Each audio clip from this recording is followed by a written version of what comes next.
லான்ச்க்கு எங்க நாங்க வெயிட் பண்ணிட்டு இருக்கோம். டிசி வேவ் எடுத்துட்டு நாங்க வெயிட் பண்ணிட்டு இருக்கோம். எப்பவுமே ஆடியோ லான்ச் தான் பயங்கரமா வேற லெவல்ல இருக்கும். ஆனா அதவே ரொம்ப வேற லெவல்ல இருக்கு.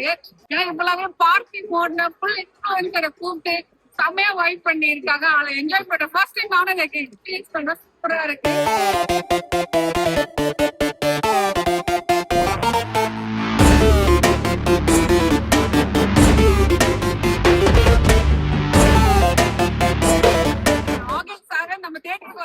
எல்லாருமே மிஸ் பண்ணாம போய் பாருங்க. இது பாட்டே செம்ம வைபா இருக்கு. இன்னும் நம்ம படம் பார்த்தா இன்னும் வேற மாதிரி வைபா இருக்கும். சோ டிசி ரே வைபா இருக்கு. All the best to the team.